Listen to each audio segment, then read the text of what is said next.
اب آپ اس مبارک سلسلے کا 8واں حلقہ سماعت فرمائیں۔ اور ساری دنیا سیدھی بات ہے کہ وہ برائی کی طرف جائے گی، تقریر سننے کے لیے کون آئے گا؟ تو مجھے بڑی شرمندگی ہے کہ میں نے آپ کو تکلیف بھی دی اور کچھ لوگ بھی نہیں آئے گے۔ بس یہی ہے کہ آپ عشاء کی نماز وہاں مسجد میں پڑھا دیں اور اس کے بعد دعا فرما دیں، بس آپ تو تشریف لے آئے، آپ کی بڑی مہربانی۔ لیکن جب آدمی ہی کوئی نہ ہو تو بندہ آخر تقریر کس کو کرے؟ اور مسجد میں وہ 2-4 آدمی جو ہوں گے وہ تو پہلے سے آپ کے معتقدین میں ہیں، ہمیشہ درس سنتے ہیں، تقریریں سنتے ہیں۔ بس ہم کہا ٹھیک، مسجد میں تشریف لے گئے، عشاء کی نماز پڑھی تو باقی ٹھیک سی بات تھی کہ وہاں یعنی زیادہ سے زیادہ 10 آدمیوں کے بجائے 20 آدمی ہو گئے۔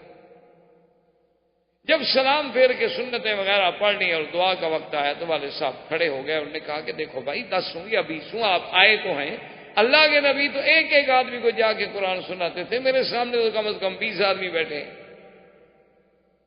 تو اللہ نے والد صاحب کو بڑی آواز دی تھی ماشاءاللہ، تو انہوں نے جب قرآن شریف پڑھنا شروع کیا تو ایک گانے والی جو تھی وہ گا رہی تھی، تو اس کے کان میں آواز پڑی تو اس نے لوگوں سے پوچھا کہ یہ کیا آواز ہے؟ انہوں نے کہا ایک عالم ہے اور وہاں بھی تقریر ہے کہ مولوی شولی ملا شلہ قسم کا آدمی ہے وہ قرآن پڑھ رہا ہے۔ اس نے کہا کہ میں تو قرآن کا مقابلہ نہیں کر سکتی، آپ لوگ جہنم جا سکتے ہیں، تو کیا ہے؟ میں تو اللہ کے قرآن کا مقابلہ نہیں۔ اور اس نے کہا کہ دیکھیں نہیں مجھے پیسے دیں یا نہ دیں، گانا بند، جب تک اللہ کا قرآن پڑھا جائے گا اور تقریر ہوگی میں نہیں گاؤں کسی بھی شکل۔ اللہ کے قرآن کے مقابلے پہ شیطان کا کام۔ اور اس کے بعد پھر وہ باقاعدہ وہاں سے مجلس چھوڑ کے چادر ایک ڈال کے جہاں والے صاحب تقریر فرما رہے تھے وہاں آئی اور پھر سارا مجمع لوٹ آیا، کیونکہ وہ گانا وانا تو بند ہو گیا۔ تو وہاں آگے اس نے ریکویسٹ کی کہ جی میں پیچھے بیٹھ کے قرآن سن سکتی ہوں؟ کہا کہ ہاں سنیں، کوئی ایسی بات نہیں ہے۔ تو اللہ کا قرآن جب پڑھا جائے آدمی کتنا خراب کیوں نہ ہو، آخر انسان ہے۔ یہ اللہ کے قرآن کی تاثیر ہے کہ مقناطیس للقلوب، اللہ نے جیسے کعبے کو بنایا ہے نا دلوں کا مقناطیس، اسی طرح قرآن دلوں کو بدلنے والا۔ شرط یہ ہے کہ ذرا آپ قرآن کو محبت سے اور اخلاص سے پڑھیں، ایک رسم سمجھ کے نہ پڑھیں۔ جیسے بہت سارے ملک ہیں ان میں قرآن موجود، اور اتنی میں پڑھ رہا ایک عذاب میں پڑھ رہا تھا کہ ہالینڈ کے ایک علاقے میں جب رابطہ عالم اسلامی کا ایک وفد پہنچا تو وہاں پر جب گئے تو انہوں نے کہا کہ جی یہاں ایک مسجد ہے، اور مسجد میں گئے اور پھر انہوں نے اپنے امام مسجد سے تعارف کرایا کہ جناب یہ ہمارا امام، ٹھیک ہے، بات چیت ہوتی رہی۔ اب اس اثنا میں ظہر کی نماز کا وقت آ گیا تو رابطہ کے وفد والوں نے کہا کہ بھی چونکہ یہاں کا امام مسجد موجود ہے تو آپ صرف یہ نہ سمجھیں کہ چلو بھئی ہم مکہ شریف سے آئے ہیں لہذا ہم نماز پڑھائیں، نہیں، امام مسجد جو ہے وہ حق ہے لہذا وہ نماز پڑھائے۔ اور دوسری بات انہوں نے کہا کہ ہم تو ویسے بھی 2 رکعت پڑھیں، تو اس لیے بہتر ہے کہ مقامی امام نماز پڑھائے۔ تو انہوں نے فرمایا کہ جب اس امام صاحب نے نماز پڑھنی شروع کی تو اب جناب اللہ اکبر کر کے سبحانک اللہم بھی زور سے پڑھ رہا ہے، اور اس کے بعد سورۃ فاتحہ بھی ظہر کی نماز میں، اور اس کے بعد قل اللہ احد بھی زور سے، پھر رکوع میں سبحان رب العظیم بھی زور سے، سمع اللہ اور زور سے، اسی طرح، اور 2 رکعتیں پڑھا کے سلام پھیر دیا۔ ہم نے کہا خدا کے بندے تم نے 2 رکعتیں کیسے پڑھائی؟ اس نے کہا ہم تو بات یہ ہے کہ ایک دفعہ میں گیا تھا فلاں جگہ تو وہاں عربوں کا ایک بہت بڑا اجتماع تھا تو انہوں نے ظہر میں 2 رکعتیں پڑھی تھی، حالانکہ وہ جمعہ کا دن تھا اور شریف آدمی نے جمعہ پڑھا تھا نا، جمعہ اور ظہر میں فرق نہیں کر سکا۔ اور آپ بھی تو کہہ رہے تھے کہ ہم نے 2 پڑھنی ہے، تو میں نے کہا پھر آپ نے جب 2 پڑھنی ہے میں بھی آپ کو 2 پڑھا دوں۔ تو جب ہم نے قرآن کو یوں سمجھا ہوا، اچھا انہوں نے کہا کہ جناب اس کے بعد پھر ہم بلقیق کے ایک شہر میں گئے تو ان سے جب ہم نے پوچھا کہ بھی آپ کا جمعہ کیسے پڑھاتے ہیں، کون پڑھاتے ہیں؟ انہوں نے کہا جی ہم زیادہ جھگڑے میں نہیں پڑھتے، ہم تو مہینے کا فرسٹ سنڈے جو آتا ہے اسی دن جمعہ پڑھ لیں، ہر مہینے میں 1 جمعہ پڑھتے ہیں، اور وہ بھی کب پڑھتے ہیں؟ جب پہلا سنڈے ہوتا ہے، تاکہ نہ ڈیٹ تبدیل ہوتی ہے نہ لوگوں کو آنے میں تکلیف ہوتی ہے، نہ وقت تبدیل ہوتا ہے، اس میں 1 مہینے میں ہم 1 دفعہ جمعہ پڑھ لیتے ہیں۔ اور کیوں بھائی؟ انہوں نے کہا بس ہم نے یہی سنا ہے کہ اسلام میں جمعہ ہے، بس تم نے کہا مہینے میں تو ہم بھی پڑھ لیتے ہیں ایک دم۔ جب یہ عالم ہو دین کا کہ لم یبق من الاسلام الا اسمہ ولا من القرآن الا رسمہ، کہ اسلام کا صرف نام باقی رہ جائے گا اور قرآن بھی صرف کتابوں میں اور صفوں میں لکھا ہوا رہ جائے گا، بڑے بڑے قیمتی کاغذوں میں ہوگا، سونے کے پانی سے لکھائی ہوگی، لیکن عمل کرنے والا کوئی نہیں۔ لیکن قرآن اگر صحیح معنی میں سنا جائے، صحیح معنی میں پڑھا جائے، تو یہ کیسے ہو سکتا ہے کہ پھر انقلاب نہ آئے؟ یہاں تک پہنچے بکا عمر رضی اللہ تعالی عنہ، حضرت عمر رو،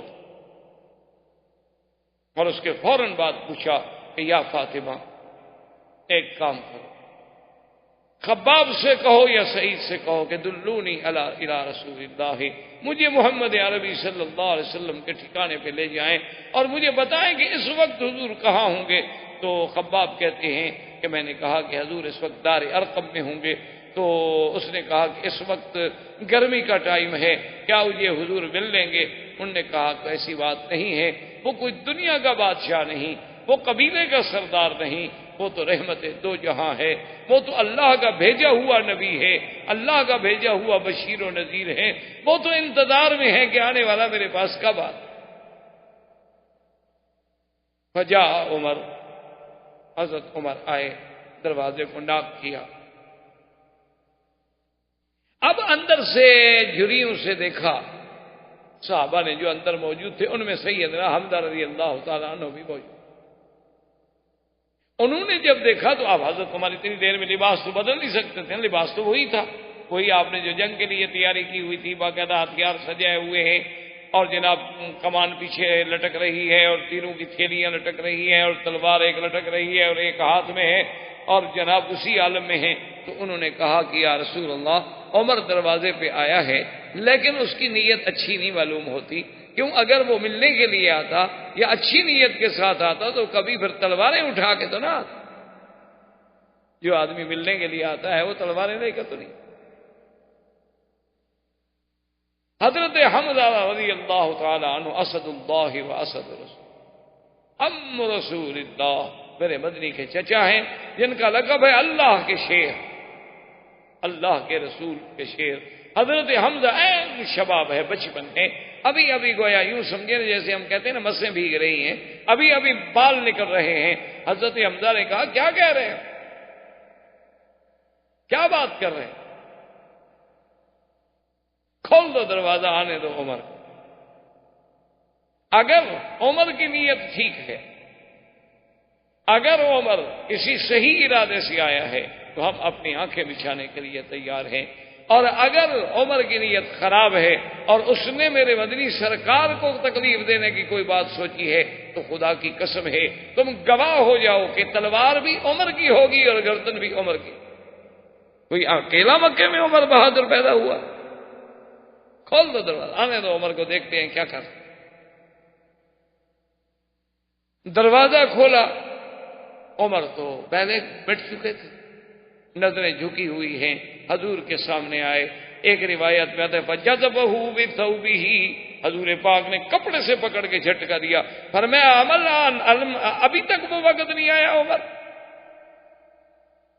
ما آنا وقت اسلام کا یا عمر، کیا ابھی تمہارا وقت نہیں آیا کہ تم اسلام لے آؤ؟ کیا ابھی وقت نہیں آیا کہ تم ایک خدا کی توحید کو سمجھو؟ کیا ابھی وقت نہیں آیا کہ تم بتوں کی عبادت سے باہر نکلو؟ کیا ابھی وقت نہیں آیا کہ تم محمد مدنی کی رسالت کا اقرار کرو؟ عمر کیا ہے؟ ابھی حضور کہہ رہے ہیں، انہوں نے کہا اشہد ان لا الہ الا اللہ واشہد ان محمد رسول اللہ، فکبر رسول اللہ فکبر اصحابہ۔ جب حضرت عمر نے کہا اشہد ان محمد رسول اللہ، حضور اتنی خوش ہوئی، اللہ اکبر، سب صحابہ نے اللہ اکبر کے نعرے بلند، تکبیر کی دھوم ہو گئی، حضرت عمر مسلمان ہو گئے رضی اللہ تعالی عنہ۔ اور اس کے بعد بیٹھے ہیں، ایک صحابی نے کہا عمر تم تو تلواریں اٹھا کے قتل کے ارادے سے نکلے تھے، لیکن تمہیں پتہ نہیں ہے کہ رات تیرے لیے محمد عربی اللہ کے کعبے میں بیٹھ کے دعائیں کر رہے تھے کہ اللہم اعز الاسلام باحد الامرین، کہ میرا اللہ ان دو میں سے ایک کو مسلمان کر دے، یا عمر کو مسلمان کر دے یا عمرو بن ہشام کو مسلمان کر دے۔ محمد عربی تو تیرے لیے دعائیں کر۔ حضرت عمر رضی اللہ تعالی عنہ کہ اسلام سے اتنی خوشی ہوئی صحابہ کو، اتنی خوشی ہوئی صحابہ کو کہ جس کا کوئی تصور نہیں ہو، اور بلکہ ایک روایت میں ہے کہ جبریل اور انہوں نے آگے کہا کہ یا محمد آج تو آسمانوں پر اللہ کے فرشتے بھی خوشی کر کہ اسلم عمر مسلمان ہو، وہ جبار جو سب سے بڑا دشمن تھا، جو سب سے بڑا مخالف تھا، جو سب سے بڑا معارض تھا، آج وہ بھی اسلام لے آیا۔ تو کچھ دیر گزر گئی تو اس کے بعد عمر رضی اللہ تعالی عنہ نے حضور کی خدمت میں عرض کیا کہ یا رسول اللہ میں ایک بات کہتا ہوں۔ حضور نے فرمایا کہو عمر کیا بات؟ اس نے کہا حضور السنا علی الحق وهم علی الباطل۔ عمر ہے نا جی، اب کریے زبان ہے، یہ تو عمر ہے نا جسے تاریخ مانتی ہے، دنیا مانتی ہے، تاریخ انسانیت میں ایسے لوگ بڑے کم پیدا ہوئے، اتنے بڑے جینیس۔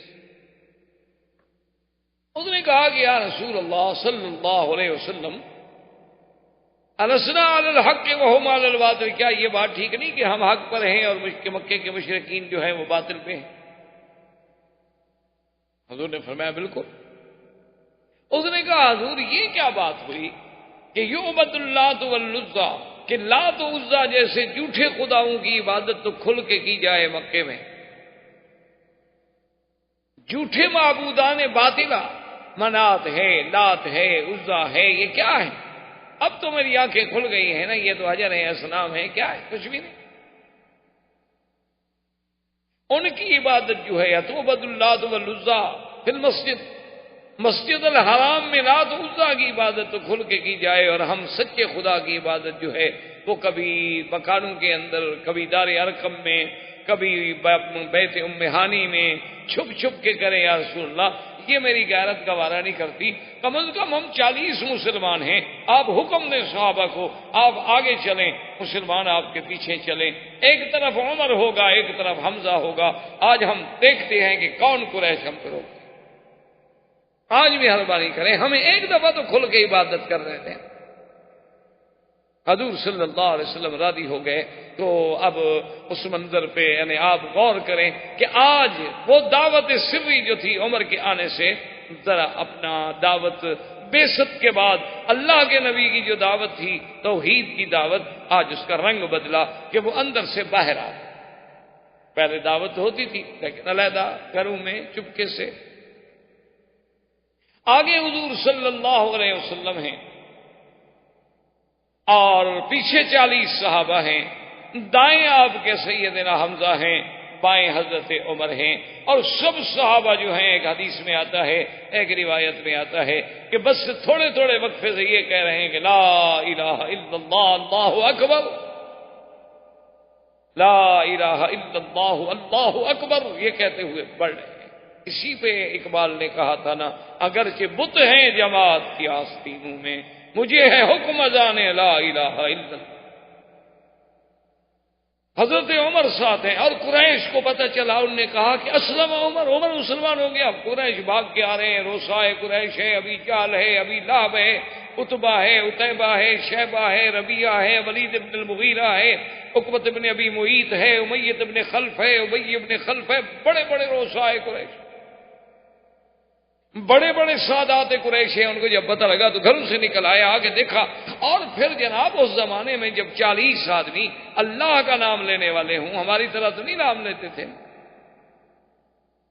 وہ تو پورے مکے کی گلیاں گونج رہی تھیں، اللہ کا حرم گونج رہا تھا، مکے کے پہاڑ گونج رہے تھے، معلوم ہوتا تھا کہ پہاڑ بھی ساتھ ذکر کر رہے ہیں اور اللہ کا نام لے رہے ہیں، اور صحابہ کی جماعت چلی جا رہی ہے کہ لا الہ الا اللہ اللہ اکبر اللہ اکبر، اور سارے قریش کھڑے ہیں حیران ہو کے، دیکھ رہے ہیں کہ یہ کیا ہو گیا، یہ کیا ہو، کیسا انقلاب آ گیا۔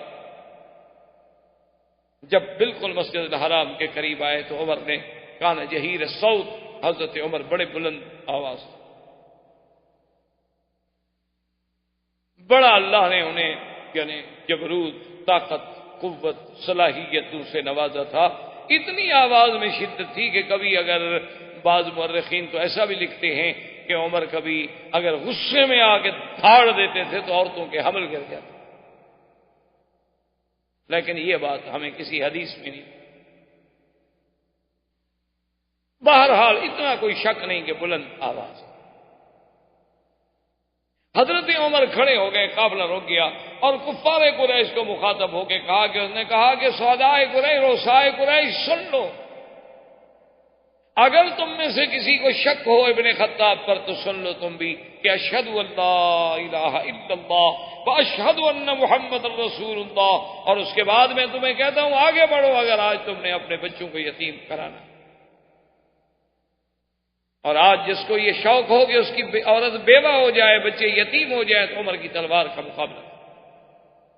اب قریش تو ان کے لیے تو یہ صدمہ ایسا تھا نا کہ اسی میں وہ آدھے پاگل ہو گئے، ان کی ہمتیں تو اسی میں ٹوٹ چکی تھی کہ پہلے تو مسلمان ہوتا تھا نا جی، خباب، حضرت بلال، یاسر، عمار، بی بی سمیہ، بی بی نہدیہ، غریب ضعیف کمزور لوگ، عبداللہ ابن مسعود رضی اللہ تعالیٰ عنہ آئے، ابی ذر رضی اللہ تعالیٰ عنہ آئے، بڑے ضعفاء لوگ تھے۔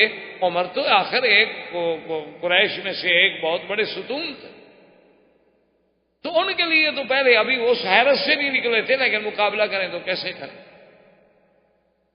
حضرت عمر رضی اللہ تعالی عنہ نے آپ کی قیادت میں حضور صلی اللہ علیہ وسلم سرکار کی غلامی میں آئے، مکے میں آ کے ذکر اللہ کا نام ہوا، عبادت کی گئی، نمازیں پڑھی گئیں، اور اس کے بعد پھر مسلمان حضور صلی اللہ علیہ وسلم کے ساتھ اسی طرح جس انداز میں آئے تھے واپس اپنے اپنے گھروں کو چلے گئے۔ اب قریش نے کہا کہ ابھی دارالندوہ میں میٹنگ بلاؤ، یہ تو بڑا مشکل مسئلہ ہو، اب کیا کریں؟ دارالندوہ میں جب جمع ہوئے، بڑے بڑے سردار جمع ہوئے، انہوں نے کہا کہ اب مشورہ کریں، اب ہمارے پاس کیا حل ہے، یہ تو حضرت عمر بھی مسلمان ہو گیا۔ انہوں نے کہا ایسا کرتے ہیں کہ آج ایک نئی تجویز رکھتے ہیں حضور صلی اللہ علیہ وسلم کے سامنے۔ انہوں نے کہا جی وہ کیا تجویز ہے؟ انہوں نے کہا ایک نئی تجویز پیش کرتے ہیں حضور صلی اللہ علیہ وسلم کے سامنے، اور ہمیں بالکل یقین ہے کہ اس تجویز پہ اللہ کے نبی جو ہیں وہ مان گئے۔ حضور صلی اللہ علیہ وسلم تشریف لائے، آپ کو بلایا گیا۔ رؤسائے کفار قریش نے کہا کہ یا محمد صلی اللہ علیہ وسلم، آج ہم نے ایک نیا اقتراح، نئی تجویز رکھی ہے جو امید ہے کہ آپ کو بڑی پسند آئے گی، اور یہ روز کا جو جھگڑا ہے یہ بھی ختم،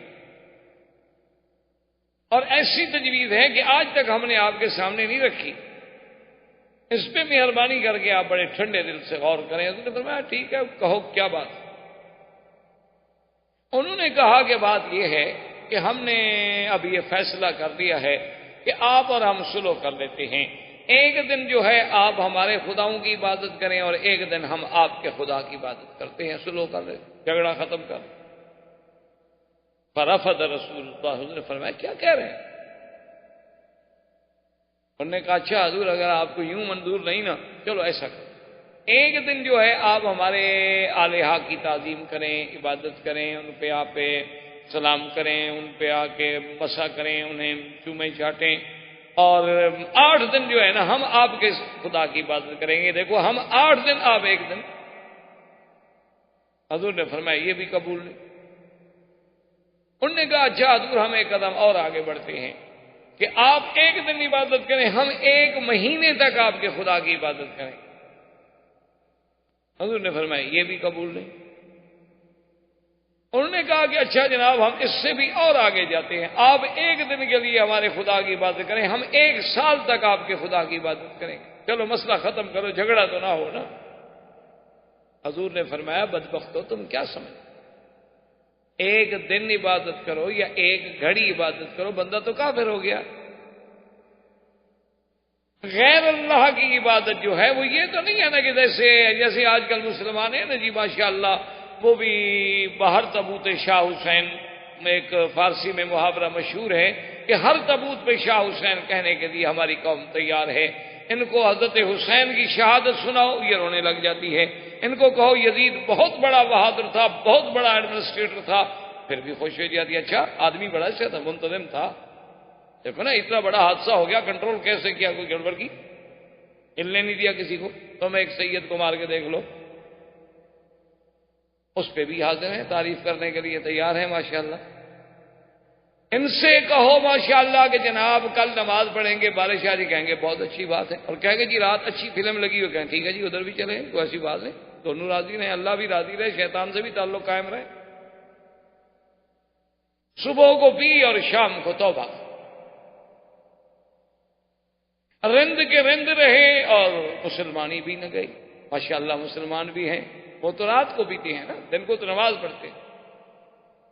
تو اس لیے ان کو سمجھ، حضور نے فرمایا ظالمو کیا کہہ رہے ہو؟ اللہ کے قرآن کی یہ سورت جو تھی نا، قل یا ایھا الکافرون لا اعبد ما تعبدون ولا انتم عابدون ما اعبد ولا انا عابد ما عبدتم ولا انتم عابدون ما اعبد لکم دینکم ولی دین۔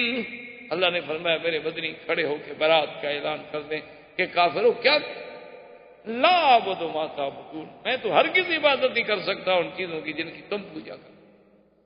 اور تم کیا کرو گے کہ ایک دن اگر اپنے خدا کو پوجو گے تو پھر میرے خدا کو عبادت کرنے کا کیا مطلب ہوا؟ یہ کیا بات ہوئی کہ قبر پہ بھی سجدہ اور خدا کے گھر پہ بھی سجدہ؟ یہ کیا بات ہوئی کہ یا اللہ تو بھی رحم فرما اور یا علی تو بھی مشکل کشائی کر دے، یا رب العالمین، یا ارحم الراحمین، اور یا دستگیر اور یا معین الدین اجمیری؟ یہ کیا تماشا؟ یہ کوئی دین تو نہیں ہے۔ لکم دینکم ولی دین، پھر تمہیں تمہارا دین مبارک، مجھے میرا دین، تمہیں تمہارا طریقہ مبارک، ہمیں ہمارا طریقہ مبارک، ہم اپنی بات پہ رہیں گے۔ تم باطل کو نہیں چھوڑنا چاہتے ہو اور اللہ کے نبی سے تقاضا کرتے ہو کہ وہ حق کو چھوڑ دے۔ اب کافر اس سے بھی ناکام ہو کہ بھئی یہ بات بھی ہماری نہ چلی، اب ہم نے تو بڑا اچھا راستہ نکالا تھا، اسی لیے جیسے ہوتا ہے نا جی آج کل لوگ کہتے ہیں کہ دیکھو نا جی بہرحال دیکھیں آپ لوگ اتنے سخت مولوی بھی نہ بنا کریں، ہم بھی آپ کی تقریریں سننے کے لیے آ جاتے ہیں، تو کبھی کبھی آپ بھی ہمارے ساتھ چلے جایا کریں، کوئی خاص فرق نہیں پڑتا، آدمی تھوڑا سا نرم ہونا چاہیے۔ یہ جو سختی ہے نا مولویوں میں کہ ہر وقت دین اور ہر وقت نماز اور ہر وقت روزہ اور ہر وقت اللہ کا نام اور ہر وقت داڑھی رکھو، ہر وقت مسواک کرو، یار یہ کیا ہے؟ بس ایک دفعہ آپ نے کہہ دیا، بڑے لکھے لوگ ہیں، سمجھدار ہیں، ہمارا دین قبول کرنے کو جی نہیں چاہتا، یہی بے عین ہی کافر کہتے تھے۔ اس لیے قرآن نے کہا وَدُّوا لَوْ تُدْهِنُوا فَيُدْهِنُونَ، اللہ نے فرمایا میرا نبی کافر تو یہ چاہتے ہیں کہ ذرا تم نرم ہو جاؤ تاکہ وہ بھی نرم ہو جائیں۔ لو تدہن، دہن کہتے ہیں جب کسی چیز کو تیل لگا لو نا ذرا جلدی سے نرمی سے اور رسی نکل جاتی ہے، تو اللہ نے فرمایا کہ یہ تو چاہتے ہیں کہ ذرا آپ نرم ہو جائیں، تھوڑا سختی نہ کریں، تھوڑا ان کو اجازت دے دیں کہ اپنے مسئلے، اور وہ بھی تھوڑے سے انہوں نے فرمایا فلا تطع المکذبین، حضرت خبردار کبھی کسی جھوٹے کی اتباع نہیں کرو۔ اللہ کے دین میں کوئی لچک نہیں، عقیدے میں کوئی لچک نہیں، توحید میں کوئی لچک نہیں، لچک ہوتی ہے دنیاوی معاملات میں، لچک ہوتی ہے اخلاق میں، ایانت میں، اللہ کے دین کے عقیدے تو نہیں بدلے جا سکتے لچک میں۔ اللہ تبارک و تعالیٰ کے پیغمبر نے جب ان کی اس بات کو بھی ٹھکرا دیا تو اب انہوں نے سوچا کہ بھئی اس میں بھی ہم ناکام گئے تو اب اور کوئی حل نکالیں کہ اللہ کے نبی کا ہم مقابلہ کر سکیں۔ تو اب ابو جہل بدبخت نے ایک اور بات سوچی، وہ آیا اور کہنے لگا کہ محمد عربی صلی اللہ علیہ وسلم آپ ہمارے خداؤں کو گالی دیتے ہیں، لات کو برا کہتے ہیں، عزا کو برا کہتے ہیں، منات کو برا کہتے ہیں، میں آپ کو روک رہا ہوں، اگر آپ نے پھر ان کو برا کہا تو میں آپ کے خدا کو گالی دوں گا۔ اللہ کے نبی نے فرمایا کہ ابو جہل بدبخت، ہمیں تو خدا نے منع کیا ہے کہ کسی غیر کے بت کو بھی ہم گالی، اب تمہارے خداؤں کو کب گالی دیتے؟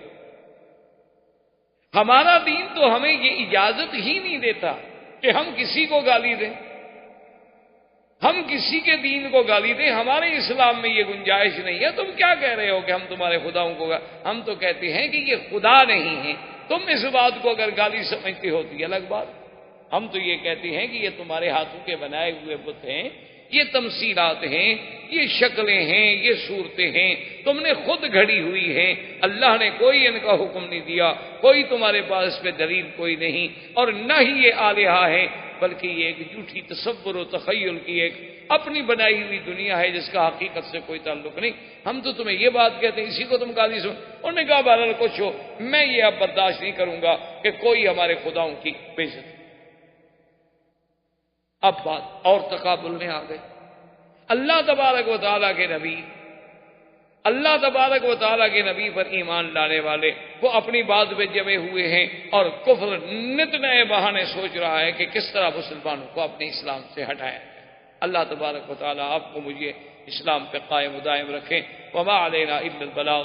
اللہم سلمنا ولا تسلمنا، وامنحنا ولا تمتحنا، اللہم اکرمنا ولا تہنا، اللہم زدنا ولا تنقصنا، اللہم اعطنا ولا تحرمنا، اللہم آسرنا ولا تؤثر علینا، اللہم اجعلنا فی زمانک و امانک و احسانک. صلی اللہ تعالی علی خیر خلقہ سیدنا محمد وعلی آلہ وصحبہ اجمعین. الحمد للہ رب العالمین، والصلاة والسلام على اشرف الانبیاء وسید المرسلین سیدنا محمد وعلى آلہ واصحابہ اجمعین. برادران اسلام، محترم بھائیوں، عزیز بچوں، الحمدللہ کئی دنوں سے ہم نے اپنے دروس کا سلسلہ جو ہے وہ سیرت نبی پاک، سیرت رسول پاک صلی اللہ علیہ وسلم کا آغاز کیا ہوا ہے. حضور صلی اللہ علیہ وسلم کی سیرت طیبہ تو اتنی عظیم ہے، اتنی جامع ہے، اور اس قدر اس میں واقعات ہیں کہ اگر کوئی انسان، بلکہ تمام انسان بھی مل کر کوشش کریں کہ ہم حضور صلی اللہ علیہ وسلم کی سیرت طیبہ کا احاطہ کر سکیں تو نہیں کر سکیں. کیونکہ اللہ نے جس پیغمبر کو ساری نبوتوں کے بعد خاتم النبیین بنایا ہو، جس پیغمبر کو اللہ نے امام الانبیاء والمرسلین کے مرتبہ سے سرفراز فرمایا ہو، جس اللہ نے حضور کی نبوت کو قیامت تک کے لیے جاری فرمایا ہو، تو جب دنیا ختم ہوگی، بندے ختم ہو جائیں گے، لیکن حضور کی سیرت کا باب جو ہے وہ ختم نہیں ہو سکتا. یہ تو ہماری سعادت ہوتی ہے کہ ہم بھی اس میں شریک ہو جائیں، کچھ بیان کر کے، کچھ بیان سن کے. تو ہم نے اس موضوع پر، اس مقام پہ ہم پہنچے تھے کہ بعثت کے بعد، یعنی حضور کا دور مکی زندگی جو ہے، کیونکہ حضور صلی اللہ علیہ وسلم کی بعثت کے بعد آپ کے 13 سال جو ہیں وہ مکی زندگی سے تعلق رکھتے ہیں، اور ہجرت کے بعد 10 سال جو ہے وہ مدنی زندگی سے تعلق رکھتے ہیں. کیونکہ میرے آقا سرکار دو عالم صلی اللہ علیہ وسلم کی عمر مبارک جو ہے ایک روایت کے مطابق 65 سال ہے اور ایک روایت کے مطابق 63 سال ہے. 2 روایتیں ملتی ہیں ہمیں احادیث کی کتابوں میں. بعض صحابہ نے آپ کی عمر جو ہے وہ 65 سال نوٹ فرمائی ہے اور بعض نے 63 سال. اصل میں دونوں روایتوں میں تضاد نہیں ہے، کوئی تعارض نہیں ہے. یہ تو جو لوگ فن حدیث کو نہیں سمجھتے ان کے لیے مشکل ہو جاتی ہے کہ دیکھو جی ایک حدیث پاک میں 63 ہے اور ایک میں 65 ہے، 2 سال کا فرق ہے، ہم کس حدیث کو سچا مانیں اور کس کو غلط مانیں. وہ ان الجھنوں میں پڑ جاتے ہیں، حالانکہ یہ الجھن والی بات ہی نہیں ہوتی. جو لوگ فن حدیث سے واقف ہیں اور جو لوگ عادات عرب پر نظر رکھتے ہیں وہ جانتے ہیں کہ کبھی کبھی عرب جو ہیں قصور کو نہیں گنتے اور کبھی کبھی جو ہے قصور کو بھی پورا گن لیتے ہیں. کیا معنی؟ مثلا 1 سال اور 4 مہینے تو 4 مہینے نہیں گنتے. جیسے آپ کے ہاں بھی ایک رواج ہے کہ آپ نے کسی کا 1,10,555 روپے دینے ہونا، وہ کہتے ہیں یار ٹھیک ہے بس 1,10,000 چھوڑو، بس راؤنڈ فگر کی بات کرو. تو ہمارے ہاں بھی یہ چیز ہے، عرب میں بھی یہ چیز ہے اب حضور صلی اللہ علیہ وسلم کی پیدائش چونکہ ربیع الاول میں ہوئی تو نئے سال سے تو 3 مہینے گزر گئے تھے، اس لیے بعض راویوں نے اس ربیع الاول والے سن کو گنا ہی نہیں، جو باقی پورے سال تھے وہ بتلا دیے، اور 12 ربیع الاول کو ہی وفات ہوئی تھی، تو جب 2 سال نہ گنے جائیں تو 63 سال ہوگی، اور جنہوں نے ان کو بھی پورا سال شمار کیا تو 65 سال ہو گئی، حالانکہ حدیثیں دونوں صحیح ہیں۔ تو 65 سالہ زندگی مبارک جو ہے وہ یوں ہے کہ پہلے تو پیدائش کے بعد آپ 40 سال تک مکے میں تھے، لیکن نبوت نہیں ملی تھی۔ اللہ کے علم میں تو حضور کی نبوت کے فیصلے ہو چکے تھے، لیکن حضور صلی اللہ علیہ وسلم کو مبعوث نہیں فرمایا گیا، وحی نازل نہیں ہوئی، حکم نہیں دیا گیا۔ 40 سال کے بعد جب وحی اتری، اب حضور صلی اللہ علیہ وسلم نے مکے میں جو زندگی گزاری تو وہ 13 سال۔ جب سرکار کی عمر مبارک 53 سال ہو گئی تو آپ نے پھر ہجرت فرمائی مدینہ منورہ کے لیے، اور 10 سال زندگی مبارک کا حصہ جو ہے وہ مدینہ منورہ میں گزرا۔ اس لیے اب آپ کی زندگی کو 2 حصوں میں تقسیم کیا جاتا ہے، ایک حصہ مکی زندگی کہلاتا ہے اور ایک مدنی زندگی کہلاتا ہے۔ اسی لیے آپ دیکھا نہیں قرآن پاک جب پڑھتے ہیں ماشاءاللہ آپ دیکھتے ہوں گے کہ بعض صورتوں میں لکھا ہوتا ہے مکی صورت ہے، اور بعض صورتوں میں لکھا ہوتا ہے کہ مدنی صورت ہے، تو اس کا معنی یہی ہوتا ہے کہ جو آیات کی ہجرت سے پہلے اتری ہیں مکی زندگی میں وہ مکی ہیں، اور جو ہجرت کے بعد اتری ہیں چاہے کہیں اتریں لیکن اتری وہ مدنی زندگی میں ہیں، لہذا ان کو مدنی کہا جاتا ہے۔ تو حضور صلی اللہ علیہ وسلم کے یہ 13 سال جو تھے نا، یہ بہت بڑے امتحان تھے، یہ اتنا بڑا امتحان تھا، اتنا بڑا امتحان تھا کہ جس کا آدمی سوچ نہیں سکتا، تصور نہیں کر سکتا۔ اسی لیے علماء نے لکھا ہے کہ جب بھی کوئی آدمی دین کا کام کرے گا تو اس کو لازماً علی منہاج النبوت کام کرنا پڑے گا کہ حضور کے عین طریقے پہ چلے۔ اب حضور صلی اللہ علیہ وسلم نے جب سب سے پہلے دعوت دی، انذار کا کام شروع ہوا، تو وہ سارے دوست، وہ سارے رشتہ دار، وہ سارے اقارب، وہ سارے احباب جو تھے وہ دشمن بنے، فوراً بنے۔ اور دشمنی کی بھی کوئی حد ہوتی ہے، آپ نے پچھلے دروس میں سن لیا ہے کہ کس طرح صحابہ کو انگاروں پہ لٹایا گیا، کس طرح صحابہ کو پھانسیوں پہ چڑھایا گیا، کس طرح صحابہ پہ ظلم و تشدد کے پہاڑ توڑ ڈالے گئے، لیکن اللہ کی شان ہے، امتحان کی مدت طویل ہے، اور اللہ کا حکم ہے کہ میرے مدنی صلی اللہ علیہ وسلم خالص صبر کرنا ہے، کوئی جواب نہیں دیا۔ جب یہ تشدد اور ظلم حد سے بڑھا تو عقبۃ بن ابی معیط ایک شخص تھا، اس نے سوچا کہ میں کوئی حل نکالوں، کوئی راستہ نکالوں، لیکن نا جی آخر کوئی آدمی بھی عقل والا ہو، انسان ہو، تو کسی پہ ظلم ہوتا ہوا دیکھ کے آخر اس کا بھی تو کبھی نہ کبھی دل پسیج ہی جاتا ہے۔ اس کے دل میں بھی رحم آیا کہ بھی آخر یہ رات دن کا تشدد جو ہے یہ کوئی مسئلے کا حل نہیں ہے، تو اس نے کہا میں دعوت کروں اور دعوت میں بلا کے اس مسئلے پر کوئی حل کریں، کوئی کوشش کریں، کوئی راستہ نکل آئے۔ اس نے بڑے بڑے لوگوں کو دعوت دی، اور سرکار دو عالم صلی اللہ علیہ وسلم سیدنا محمد الرسول اللہ آقا انعامدار کو بھی دعوت دی، حالانکہ کافر ہے، مشرک ہے پکا۔ جب حضور صلی اللہ علیہ وسلم دعوت پہ آ گئے، لوگ بھی دعوت پہ آ گئے، تو حضور صلی اللہ علیہ وسلم چپ کر کے بیٹھ گئے۔ تو عقبۃ بن ابی معیط نے کہا کہ آقا میں نے آپ کو دعوت دی ہے، آپ آگے بیٹھیں اور سالہ طعام پہ بیٹھیں، کھانا کھائیں۔ آپ نے فرمایا واللہ لا، آپ نے فرمایا خدا کی قسم ہے میں تمہاری دعوت میں کھانا نہیں کھاؤں۔ اب عرب کے لیے یہ بات جو تھی ایک بہت بڑا عیب تھی کہ مہمان گھر میں آئے، اسے دعوت دی جائے اور وہ کھانا نہ کھائے، یہ بہت بڑی بات تھی۔ ہمارے یہاں کے تو روایات الگ ہیں نا، ہمارے یہاں تو مہمان کھانا نہ کھائے تو ہم سمجھتے ہیں اچھا ہوا، بلا ٹل گئی، جان چھٹی، چلو ایک آدھا دفعہ رسمن کہہ دیتے ہیں، حالانکہ عرب روایات اس کے بالکل الٹ ہیں۔ اسی لیے آپ نے دیکھا نہیں کہ حضرت سیدنا ابراہیم الخلیل علیہ السلام کے جب مہمان آئے تو فوراً آپ نے بچڑا ذبح کیا، بھونا، اس کو اٹھا کے لائے، بیوی ساتھ ہے، خود ساتھ ہیں، خدمت کے لیے خود کھڑے ہوئے ہیں، اور رکھا وقربہ الیہم فقال الا تاکلون، کہا بھی آؤ کھائے۔ اب وہ چپ کر کے بیٹھے ہوئے ہیں۔ فاوجس منہم خیفۃ، ابراہیم علیہ السلام ڈر گئے، انہوں نے کہا یہ کھانا جو نہیں کھا رہے، پر یہ دوست نہیں۔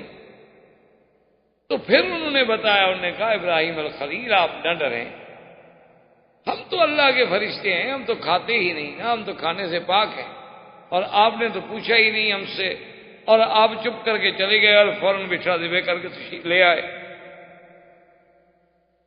تو اب آپ کو تسلی ہوئی۔ تو کسی کا کھانا نہ کھانا جو ہے یہ کوئی معمولی سی بات نہیں ہوتی، اور یہ بہت بڑی اہانت شمار ہوتی تھی کہ میں نے دعوت کی ہے اور مہمان کھانا نہیں کھاتا۔ تو عقبہ ابن ابی معیط نے جب بڑی منتیں کی، بڑا اصرار کیا، اپنی سر توڑ کوشش کی، آخر اس نے کہا کہ یا رسول اللہ صلی اللہ علیہ وسلم اس کا کوئی حل ہے؟ حضور نے فرمایا بالکل حل موجود ہے۔ اس نے کہا کیا؟ فرمایا حتی تسلم، فرمایا عقبہ اگر تم کلمہ پڑھ لو، مسلمان ہو جاؤ، تو پھر میں کھانا کھاؤں۔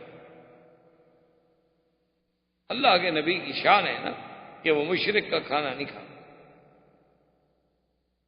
اب اس نے دیکھا کہ میں کیا کروں، حالانکہ اس کا کوئی اسلام کا خیال تو نہیں تھا، لیکن اس نے دیکھا کہ بھئی اب میری تو ناک کٹ جائے گی کہ بھئی اس کے کھانے میں مہمان آئے اور کھانا نہیں کھایا۔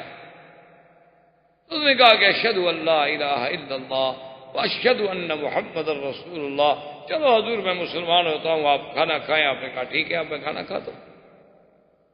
جب حضور صلی اللہ علیہ وسلم کھانا تناول فرما کے واپس تشریف لے گئے تو قریش کے لوگ تو موجود تھے، انہوں نے کہا یہ تم نے کیا کیا؟ کیف اسلم؟ انہوں نے کہا کمال ہے بھائی، میری عزت کا مسئلہ تھا اور اب میں اسلام لا چکا ہوں۔ لیکن ابی ابن خلف وہ بھی مشرک، اس نے ساتھیوں سے کہا کہ ٹھیک ہے تم بحث نہ کرو، یہ جانے اور میں جانوں۔ اس نے اس سے اتنا مجبور کیا کہ اس نے کہا کہ اچھا ٹھیک ہے میں دین نبی چھوڑنے کے لیے تیار ہوں، بس تم لوگ ایسا نہ ہو کہ ساری برادری مجھ سے ناراض ہو جائے تو میں دین۔ انہوں نے کہا کہ نہیں، ہم اس طرح نہیں مانیں گے، ہم تو تب مانیں گے۔ اس بدبخت نے کہا نعوذ باللہ کہ تم جا کر حضور صلی اللہ علیہ وسلم کو سامنے کھڑے ہو کے کہو کہ میں نے اسلام کو چھوڑ دیا ہے اور نعوذ باللہ حضور کی طرف تھوک کے آؤ۔ تو یہ وہ عقبہ ابن ابی معیط ہے، یعنی آپ اندازہ کریں کہ اللہ کا نبی بیٹھا ہو حرم میں اور ایک آدمی آ کے تھوک دے، حضور کے دل پہ کیا گزری۔ آج تو آپ تھوڑا سا بھی دین کا کام کریں، تھوڑی سی آپ کسی کو دین کی بات کریں، وہ ناراض ہو جائے تو آپ کہتے ہیں دیکھو جی میری بےزتی ہو گئی، ٹھیک ہے چھوڑو یار، آئندہ ہم نہیں کریں گے، ہمیں کیا پڑی ہے کہ ہم خواہ مخواہ اپنی بےزتی کراتے رہیں۔ لیکن اللہ کے نبی کا مقام دیکھیں اور اس کے ساتھ دشمن کا انتقام دیکھیں کہ وہ بدبخت آتا ہے، سامنے کھڑے ہوتا ہے اور تھوکتا ہے اور چلا جاتا ہے۔ اسی کے بارے میں قرآن پاک میں آیا کہ ابی ابن خلف جب مرا اور اللہ کا عذاب اس پہ شروع ہوا تو قرآن نے اس آیت میں اشارہ کیا ہے یا ویلتا لیتنی لم اتخذ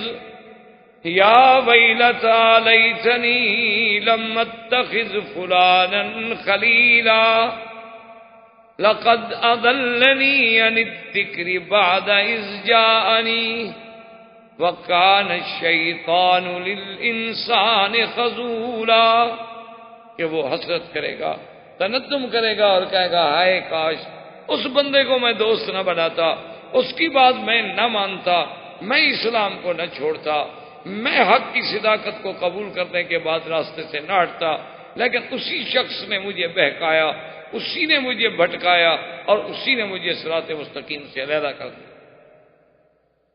اور شیطان تو چاہتا یہی ہے کہ انسان کو ذلیل ذلت میں ڈالے۔ ان تمام واقعات کے بعد قریش نے ایک اور مشورہ کیا، انہوں نے کہا کہ یہ ہے کہ حضور صلی اللہ علیہ وسلم کے گھر کے قریب دیکھو بھی کس کس کے گھر ہیں۔ تو ابی لہب کا گھر بالکل قریب تھا، اسی طرح اور کفار قریش کے کچھ لوگ تھے جن کا گھر جو ہے حضور صلی اللہ علیہ وسلم کے گھر کے بالکل قریب تھا۔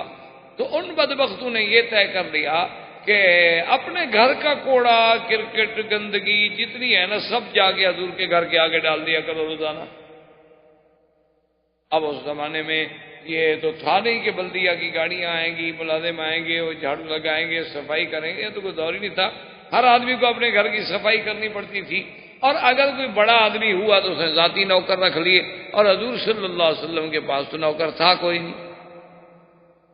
یعنی آپ اندازہ کریں انتقام کی شکلوں کا کہ وہ جناب سارا جو ہے نا نعوذ باللہ روزانہ کا انہوں نے معمول بنا لیا کہ جب ان کے گھر کا کوڑا کرکٹ اکٹھا ہو جائے وہ رات کو آگے حضور کے گھر کے آگے ڈال کے چلے جائے.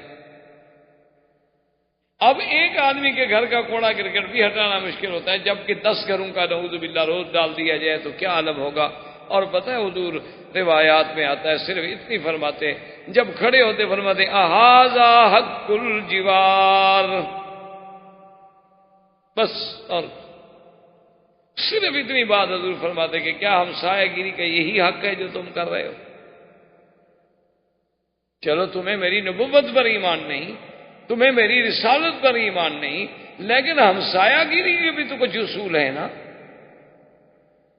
اور اسلام نے تو ہمسائے کو اتنا بڑا مقام دیا ہے، اتنا بڑا مقام دیا ہے کہ صحیح حدیثوں میں موجود ہے کہ حضور نے فرمایا جبریل یوصینی فی الجار فخفت ان یورثہ، کہ اللہ تبارک و تعالی نے بار بار جبریل کو بھیجا کہ ہمسائے کے حقوق کا خیال کرو، ہمسائے کے حقوق کا خیال کرو.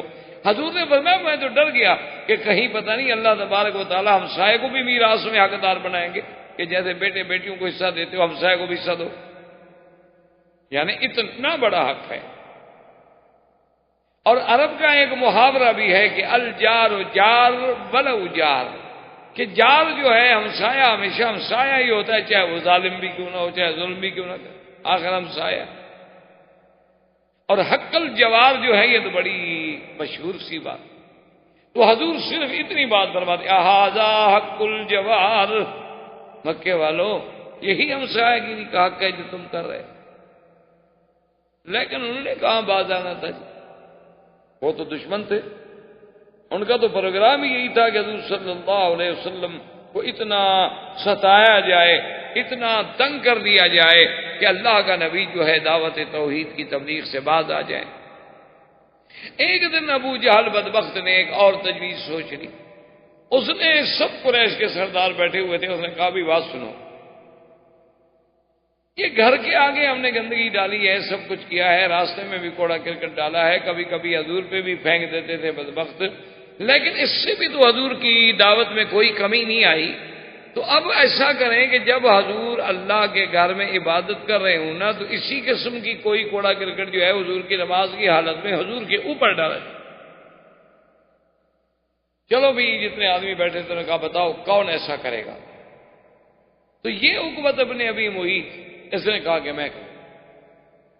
یہ اسی انتظار میں تھا کہ ایک دن کچھ لوگ آئے، انہوں نے آ کر ایک اونٹ ذبح کیا. ان کی عادت تھی نا کہ بتوں کے آستان پہ آ کے اونٹ چڑھاتے تھے اور دمبے اور جانور ذبح کرتے تھے.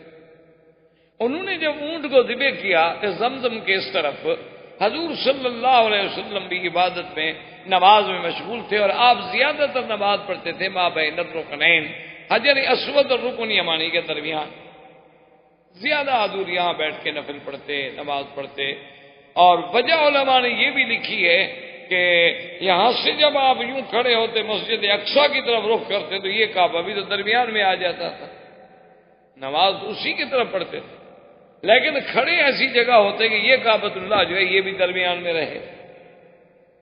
تو سرکار دو عالم صلی اللہ علیہ وسلم نماز پڑھ رہے تھے کہ انہوں نے اونٹ ذبح کیا، اور اس کا اندر کی جو آنتیں اور امعاء اور اندر کی جو اس کا سارا یعنی گندگی کا بھرا ہوا مجموعہ تھا، اس عقبۃ ابن ابی معیط بدبخت نے وہ وہاں سے اٹھایا. فجعل علی راسہ، سرکار دو عالم کے سر مبارک پہ حضور سجدے میں ہیں اور سر پہ رکھے، اور حضور کی زبان پہ جاری ہے سبحان ربی الاعلی، سبحان ربی الاعلی، سبحان ربی الاعلی. اللہ تیری ذات بہت بلند ہے، ہر چیز سے ہر نقصان سے پاک ہے. حضور صلی اللہ علیہ وسلم اسی سجدے کی حالت میں، تاریخوں میں آتا ہے، روایات میں آتا ہے کہ جب قریش نے دیکھا فضحکوا ضحکا، اتنا ہنسے کہ ایک دوسرے پہ گر رہے ہیں اور ٹوٹ پڑ رہے ہیں، وہ دیکھو جی، وہ دیکھو جی اللہ کے نبی، دیکھو دیکھو کیسے عبادت کر رہا ہے، کہ دیکھو جی اونٹ اوپر ہے اور اللہ کا نبی نیچے ہے، اور سارے چہرے پہ خون ہے اور ساری اس کی گندگی ہے، اور کافر خوش ہو رہے ہیں۔ میرے بھائی، آپ کو اور ہمیں تو اللہ کے راستے میں پتہ نہیں کبھی کانٹا بھی لگا ہے کہ نہیں لگا۔ آپ کو اور ہمیں اللہ کے دین کی تبلیغ میں کبھی کسی نے کوئی بات بھی کہی ہے کہ نہیں کہی، بلکہ آج کل تو ماشاءاللہ مولوی صاحبان کو دعوتیں ہوتی ہیں، بڑے بڑے کھانے ہوتے ہیں، پھر سواریاں آتی ہیں، اس کے بعد جناب اہتمام ہوتے ہیں، آرام ہوتے ہیں، تو یہ لیکن اللہ کے نبی کی دعوت کا انداز دیکھیں کہ ذرا آنکھیں بند کر کے تصور تو کریں کہ عالم کیا ہوگا۔ آپ خود سوچ رہے ہیں کہ اگر آپ سجدے کی حالت میں ہوں اور آپ کے ساتھ کوئی ایسا کریں تو آپ پہ کیا گزرے۔ لیکن چونکہ اللہ کے نبی اللہ کے احکام کے پابند ہوتے ہیں، حضور اسی حالت میں ہیں۔ عبداللہ ابن مسعود رضی اللہ تعالیٰ عنہ آئے، انہوں نے دیکھا کہ اس حالت میں اللہ کے نبی ہیں، وہ فرماتے ہیں لیکن میں ضعیف تھا، کمزور تھا، اب میری طاقت تو نہیں تھی کہ اتنے قریش کا میں مقابلہ کر سکوں۔ میں چپکے سے گیا اور میں نے جا کے حضرت فاطمہ الزہرا رضی اللہ تعالیٰ عنہ حضور صلی اللہ علیہ وسلم کی بیٹی کو جا کے کہا کہ یہ واقعہ حرم میں ہو گیا، لیکن میں تو کچھ نہیں کر سکتا۔ اور سیدہ فاطمہ الزہرا رضی اللہ تعالیٰ عنہ کا بھی بچپن ہے، بالکل بچپنا ہے، لیکن آپ آئیں غصے میں، اور اللہ نے اتنی قوت دی کہ بی بی صاحبہ نے پکڑا اور اتارا حضور صلی اللہ علیہ وسلم کے سر مبارک سے، اور حضور نے بھی سجدے سے سر اٹھایا۔ تو بی بی فاطمہ الزہرا نے جب دیکھا کہ سامنے قریش کے سردار اور روسا جو ہے کھڑے ہنس رہے ہیں، تو نے کہا اللہم علیہ، یا اللہ ان بدبختوں کو پکڑ جنہوں نے تیرے نبی کے ساتھ اتنا بڑا ظلم کیا، تیرے پیغمبر کے ساتھ اتنا بڑا ظلم کیا۔ یعنی مقابلے کی بھی کوئی حد ہوتی ہے، گستاخی کی بھی کوئی حد ہوتی ہے، یہ بھی کوئی یعنی انسانیت ہے۔ اگر ذرہ کے برابر بھی کوئی رمق باقی ہو تو کوئی انسان ایسی حرکت سوچ سکتا۔ حضور صلی اللہ علیہ وسلم بھی غصے میں آ گئے، حضور نے بھی فرمایا اللہم علیک بعقبہ، اللہم علیک بعتبہ، اللہم علیک بشیبہ، اللہم علیک بالولید بن المغیرہ۔ آپ نے فرمایا کہ یا اللہ ان سب پر اپنا قہر نازل کر، ان کو اپنے قہر میں پکڑ لے۔ تو صحابی کہتا ہے کہ جب حضور کے مبارک منہ سے یہ لفظ نکلے تو میں نے دیکھا کہ کافروں کے رنگ جو تھے وہ اڑ گئے اور سب پریشان ہو گئے، جو پہلے ہنس ہنس کے ٹوٹ رہے تھے اب ایسے ہو گئے جیسے ان کے چہرے پہ کوئی خون ہی نہیں ہے۔ انہوں نے کہا کچھ ہو لیکن محمد کی دعا لگے کیا، نبی نہیں مانتے لیکن دعا بد دعا سے ڈرتے، نبوت کا اقرار نہیں کرتے لیکن بد دعا سے اتنی ڈرتے ہیں کہ انہوں نے کہا کہ بالکل ہم نہیں بچ سکتے۔ اب انہوں نے بالکل خائف بھی ہوئے، چپ بھی کر گئے۔ حضور صلی اللہ علیہ وسلم نے اس کے علاوہ کوئی بات نہ کی، آخر کافروں سے کچھ نہیں کہا، چپ کر کے آپ گھر تشریف لے گئے اور اسی طرح اپنی عبادات میں مستمر رہے، یعنی جو عبادت کا، دعوت کا، تبلیغ کا سلسلہ تھا وہ جاری۔ ابو جہل نے اب پھر ایک دفعہ دار الندوہ میں سارے قریش کو جمع کیا، اس نے کہا کہ بھی ہماری تو کوئی ترکیب جو ہے وہ کارگر نہیں ہو رہی، اور خدا کی شان دیکھو کہ اسی اثناء میں ایک عجیب حادثہ ہوا کہ جو مسلمان ہجرت کر کے تشریف لے گئے تھے نا حبشہ کی طرف، جن کے بارے میں آپ پہلے پڑھ چکے ہیں، اب ان کا عدد جو تھا تقریباً 83 پر پہنچ چکا تھا۔ 80 اور 3 آدمی جو تھے وہ بیوی بچوں کے ساتھ حبشہ میں دن گزار رہے تھے، اور ماشاءاللہ وہاں کا بادشاہ اچھا تھا، کسی پہ ظلم و ستم کرتا نہیں تھا، ان کی زندگی بڑی اچھی گزر رہی تھی۔ لیکن ان کو اطلاع ملی کہ بھئی مکے کے قریش جو ہیں وہ تو مسلمان ہو گئے، تو صحابہ بڑے خوش ہوئے۔ انہوں نے کہا بھی جب ہماری قوم مسلمان ہو گئی، قریشی مسلمان ہو گئے، تو اب ہم حبشے میں کیوں مہاجروں والی زندگی گزاریں، چلو واپس اپنے ملک میں چلتے ہیں۔ حالانکہ اس کی وجہ کیا تھی یاد رکھیں کہ سورۃ النجم جب اتری اور حضور صلی اللہ علیہ وسلم نے تلاوت کی، اس میں بھی 2 روایت۔ ایک روایت مبارک میں تو یہ آتا ہے کہ حضور جب سورۃ النجم پڑھ رہے تھے تو شیطان نے ان کے دل و دماغ میں یہ جملے بھی ڈال دیے کہ تلک الغرانی کلا ان شفاعتہن ترتجا. تو نے کہا کہ اچھا آج تو حضور ہمارے بتوں کی بھی تعریف کر رہے ہیں، تو اب جب حضور سیدھے میں گئے تو کافر بھی سیدھے میں چلے گئے. ایک روایت یہ بھی ہے،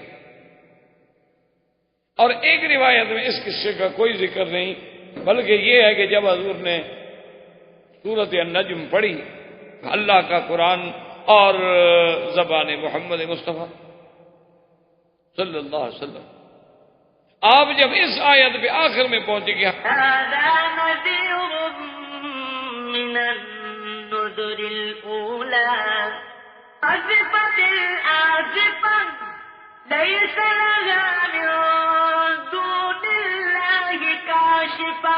اللہ تبارک و تعالیٰ کے نبی کو اللہ نے جب وحی بھیجی تو اس میں تھا آزفت الآزفہ، قریب آ گئی، وہ قریب آنے والی یعنی قیامت. اور یہ اللہ تبارک و تعالیٰ کی طرف سے نذیر ہے، ڈرانا ہے، اور قیامت کو کوئی روک نہیں سکتا.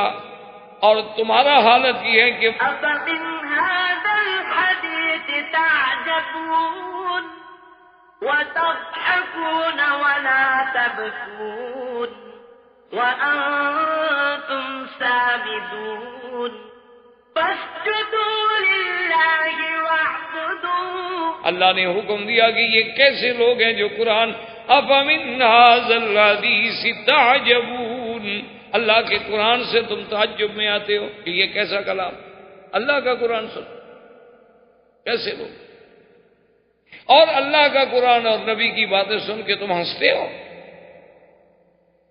حالانکہ چاہیے تو یہ تھا کہ تمہارے اندر کوئی جذبہ پیدا ہوتا، تمہارے اندر خوف پیدا ہوتا، خشیت پیدا ہوتی، تم ڈرتے، تم اللہ کے ذکر سے روتے.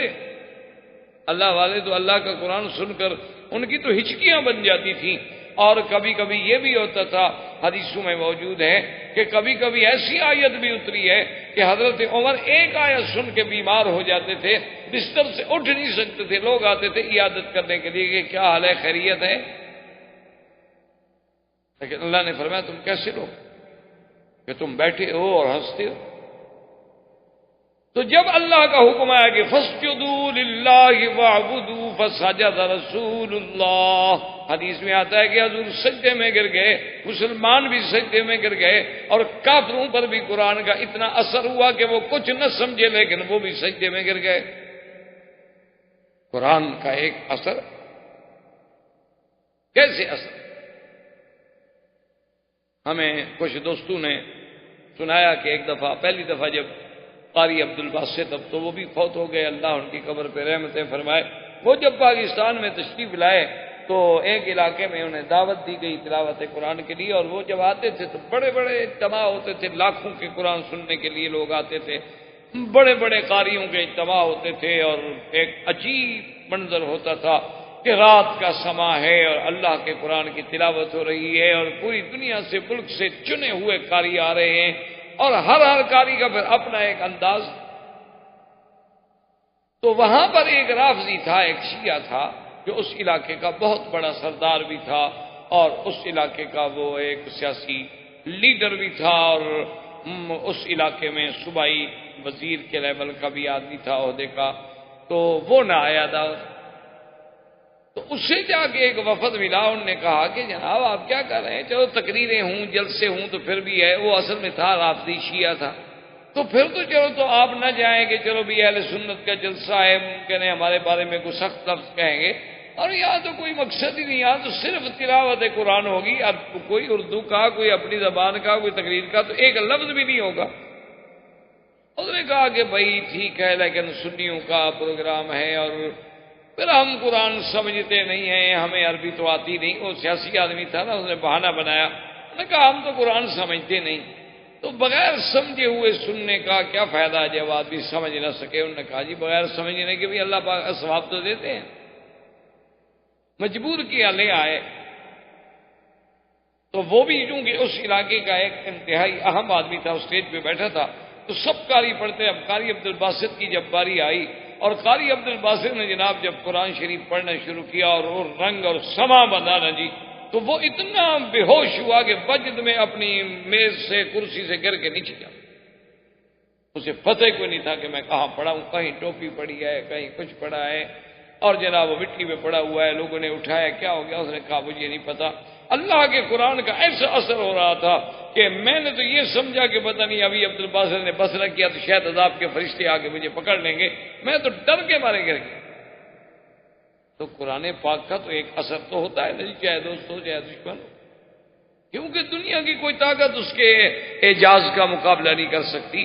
تو یہ بات اصل میں حبشے میں پہنچی کہ بھئی قریش مکہ بھی سیدھے میں گر گئے، حضور کے ساتھ نماز پڑھی، تم نے سمجھا مسلمان ہو گئے، حالانکہ وہ مسلمان تو نہیں ہوئے، تو ایک وقتی بات، ایک حادثہ، اتفاق۔ کچھ صحابہ بیچارے ہجرت کر کے گئے تھے جو حبشہ سے واپس آ گئے، لیکن جب مکے میں پہنچے آگے دیکھا بھی آگے تو وہی بات ہے جو پہلے تھی، پھر بیچارے کچھ لوٹ گئے اور کچھ عذاب سہنے کے لیے یہاں رہ گئے۔ تو اب قریش کے سردار نے، ابھی جہل نے، اس نے ندوہ میں میٹنگ کی، اس نے کہا کہ بھئی اب یہ معاملہ بہت حد سے نکل رہا ہے اور کسی حالت میں بھی ہم سے کنٹرول نہیں ہو رہا ہے، تو اس کے بارے میں بیٹھ کے غور کریں۔ بڑے غور و فکر کے بعد فیصلہ ہوا کہ مقاطعہ کیا جائے۔ مقاطعہ کا معنی سمجھتے ہیں بائیکاٹ۔ بھئی کیا بائیکاٹ کیا جائے؟ انہوں نے کہا کہ جی کوئی آدمی محمد رسول اللہ صلی اللہ علیہ وسلم کے خاندان بنو ہاشم سے کوئی آدمی بھی لین دین نہ کرے، کوئی آدمی بنی ہاشم جو ہیں بنی ہاشم کے پاس نہ جائے، کوئی آدمی بھی بنو ہاشم کو اعانت نہ کرے، اور لا یتزوجہم ولا یزوجہم، نہ تو ان سے شادی کرے اور نہ ان کو کوئی رشتہ دے۔ بنو ہاشم کے ساتھ بالکل مقاطعہ، پکا مقاطعہ کر دیا جائے۔ انہوں نے کہا جی کیوں؟ انہوں نے کہا اب اس کے علاوہ حل کوئی۔ اب جب مقاطعہ شروع ہوا حضور صلی اللہ علیہ وسلم سے تو ابی طالب کو بھی غصہ آیا۔ ابی طالب نے بنو عبد المطلب، بنی عبد مناف، بنو ہاشم کو بلا کے میٹنگ کی۔ اس نے کہا کہ دیکھو مکے والوں نے بیکاٹ کر دیا ہے محمد رسول اللہ صلی اللہ علیہ وسلم خاندان سے، تو بتاؤ تم ساتھ دو گے؟ انہوں نے کہا نہیں ہم تو ساتھ دیں گے۔ ٹھیک ہے چلو، اب مسلمان نہیں تھے سارے، انہوں نے کہا مسلمان ہوں نہ ہوں لیکن یہ تو ہم نہیں برداشت کر سکتے کہ اللہ کے نبی محمد الرسول اللہ اور بنی ہاشم کو بھوکا مار دیا جائے، ہم تو ان کا ساتھ۔ جب ابو جہل کو پتہ چلا کہ بھی بنی عبد مناف، بنی ہاشم، بنی عبد المطلب یہ سب کے سب محمد عربی صلی اللہ علیہ وسلم کا ساتھ دینے کے لیے کھڑے ہیں، تو اس نے پھر میٹنگ کال کر دی۔ اس نے کہا بات سنو، اب ہمارا ان سب سے مقاطعہ ہے، ان تمام سے ہمارا مقاطعہ ہے۔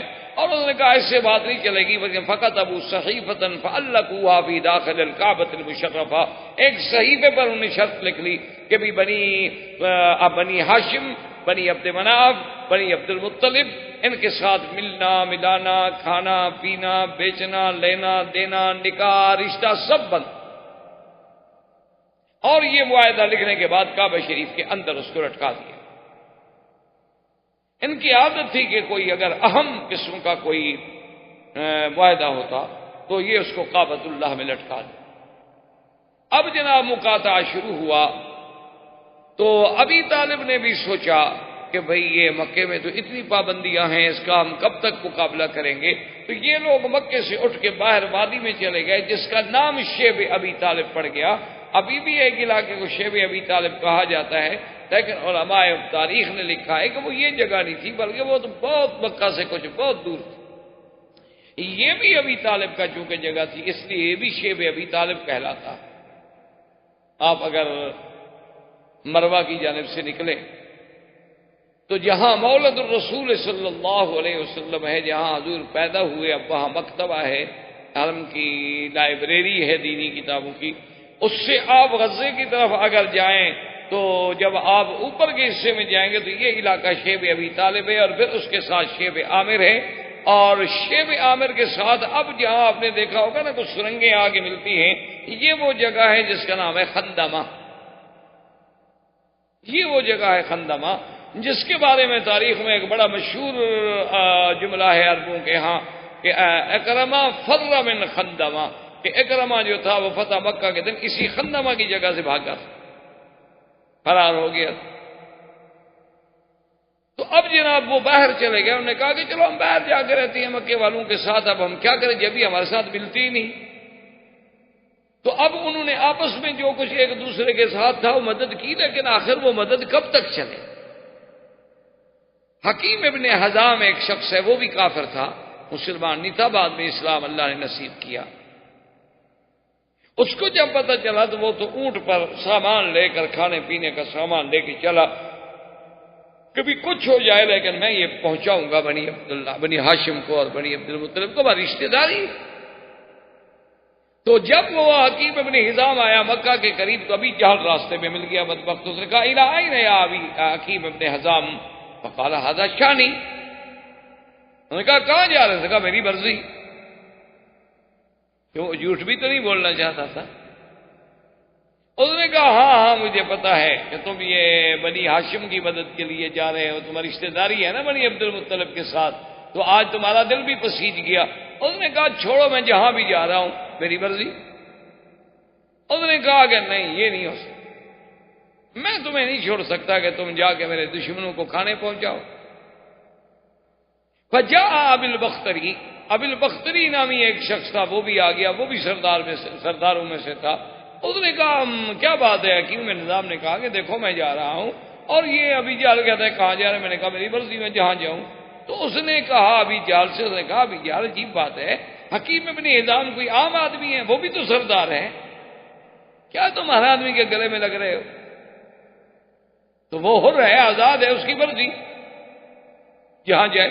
انہوں نے کہا نہیں یہ تو میرے دشمنوں کو کھانے خوراک پہنچانے کے لیے جا رہا ہے، اور ہم نے تو ان کا حصار کیا ہوا ہے، اقتصادی بائیکاٹ کیا ہوا ہے ان کے ساتھ، اور ہم ان کو تکلیف دینا چاہتے ہیں، اگر ان کو خوراک پہنچتی رہے تو تکلیف تو ختم ہو گئی۔